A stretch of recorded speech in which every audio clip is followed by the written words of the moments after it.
مجھے یقین ہے کہ پاکستان سیکرٹ سروس اپنے کسی منصوبے کے لیے ان سے ضرور رابطہ کرے گی اور اس طرح ہمیں بروقت پتہ چل جائے گا۔ اس کے علاوہ اور تو کوئی صورت نہیں ہے، شاگل نے کہا۔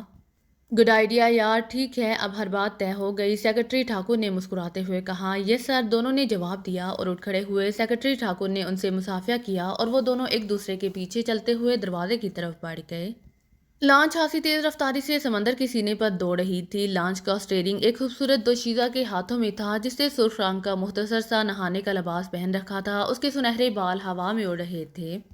اس نے آنکھوں پر بڑے بڑے شیشوں والی گوگل پہن رکھی تھی۔ سرخ لباس کی وجہ سے وہ دور سے بالکل شعلہ جوالا نظر آ رہی تھی۔ لانچ سمندر کے اندر کافی فاصلے پر ایک چھوٹے سے جہاز کی طرف جا رہی تھی۔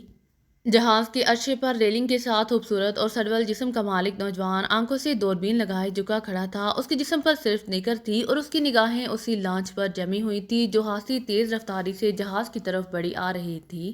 جہاز اپنی سانس سے بڑی مچھلیاں پکڑنے والا لگ رہا تھا۔ اس پر کافرستان کا جھنڈا لہرا رہا تھا اور جہاز پر سیاہ رنگ کے بڑے بڑے موٹے حروف سے ایک ایسے سرکاری ادارے کا نام لکھا تھا جس کا کام سمندر میں ریسرچ کرنا تھا۔ لانچ تھوڑی دیر بعد آ کر جہاز کے ساتھ رک گئی۔ ہیلو، لڑکی نے لانچ کو روکتے ہوئے نوجوان کی طرف دیکھ کر ہاتھ ہلایا۔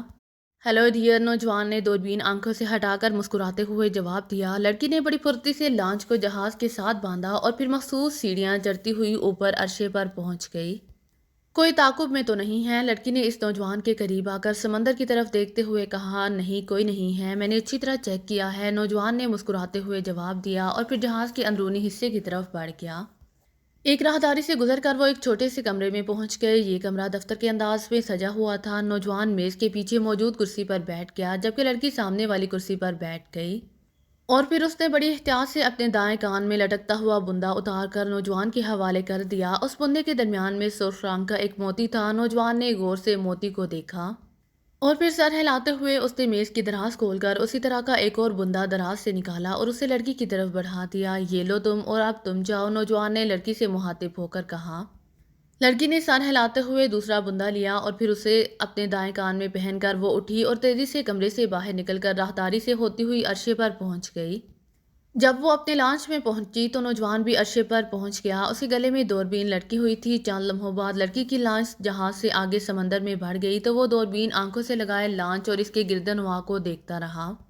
لانچ ایک لمبا چکر کاٹ کر دوبارہ ساحل کی طرف مڑ گئی۔ جب لانچ ساحل کے قریب موجود بڑے جہازوں کی آڑ میں گم ہو گئی تو نوجوان نے ایک طویل سانس لیا اور دوربین گلے میں لٹکا کر وہ واپس مڑا اور واپس اسی کمرے میں آ کر کرسی پر بیٹھ گیا۔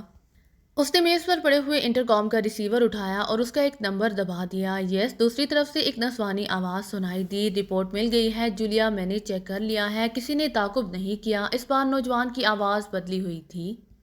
ٹھیک ہے صفدر، رپورٹ لے کر نیچے آ جاؤ، میں نعمانی کو عرشے پر بھیج رہی ہوں، دوسری طرف سے جولیا نے کہا اور اس کے ساتھ ہی رابطہ ختم ہو گیا۔ صفدر نے ریسیور رکھا اور پھر مڑ کر اس نے الماری میں سے لباس نکال کر پہنا اور پھر میز کی دراز سے بندہ اٹھا کر وہ دفتر سے نکلا اور ایک راہداری کے آخر میں جا کر اس نے فرش کے ایک کونے پر پیر مارا تو راہداری کے فرش کا ایک مخصوص حصہ کسی صندوق کے ڈھکن کی طرح اوپر کو اٹھ گیا۔ اب نیچے جاتی ہوئی سیڑھیاں صاف نظر آ رہی تھیں۔ صفدر سیڑھیاں پھلانگتا ہوا نیچے اترا۔ جب اس کا آخری سیڑھی پر قدم رکھا تو اوپر فرش برابر ہو گیا۔ سیڑھیوں کا فرش ایک دم دروازے پر نمودار ہوا اور صفدر دروازے کو دھکیلتا ہوا اندر داخل ہو گیا۔ یہ کمرہ بھی دفتر کے انداز میں تھا اور ایک بڑی سائیڈ میز میں ایک چھوٹی میز کے پیچھے جولیا بیٹھی ہوئی تھی۔ اس کے پاس ایک جدید ساخت کا الیکٹرک ٹائپ رائٹر پڑا ہوا تھا۔ صفدر جولیا کے سامنے بندہ رکھ گیا اور پھر ایک کرسی اٹھا کر خود سائیڈ پر جولیا کے سامنے بیٹھ گیا۔ جولیا نے ایک لمحے کے لیے بندے کو دیکھا اور پھر ٹائپ رائٹر کے نچلے حصے کو انگلی کی مدد سے مخصوص انداز میں کھٹکھٹایا۔ دوسرے حصے نچلے حصے میں سے ایک چھوٹا سا خانہ بن گیا۔ جولیا نے بندہ اس میں ڈالا اور پھر الیکٹرک ٹائپ رائٹر کی سائیڈ میں لگا ہوا بٹن دبا دیا۔ دوسرے لمحے ٹائپ رائٹر کا راڈ حرکت میں آ گیا اور ایسی آوازیں نکلیں جیسے کوئی خاصی تیز رفتاری سے ٹائپنگ میں مصروف ہو۔ تقریباً 5 منٹ تک مسلسل ٹائپ ہونے کی آوازیں سنائی دیتی رہیں، پھر خاموشی چھا گئی اور اس کے ساتھ ہی خانہ دوبارہ کھلا اور جولیا نے اندر موجود بندہ اٹھا کر خانہ بند کر دیا۔ لو بھائی صفدر، اب یہ دوسری رپورٹ تک فارغ ہو گیا، جولیا نے مسکرا کر بندہ صفدر کے حوالے کرتے ہوئے کہا اور پھر اس سے پہلے کہ صفدر کوئی جواب دیتا اچانک دروازہ کھلا اور نعمانی اندر داخل ہوا۔ بحری پولیس کی ایک بڑی کشتی ہمارے جہاز کی طرف آ رہی ہے، نعمانی نے تیز لہجے میں کہا۔ او اچھا، ٹھیک ہے، آؤ جولیا جلدی کرو، صفدر نے اچھل کر کھڑے ہوتے ہوئے کہا اور جولیا اٹھ کھڑی ہوئی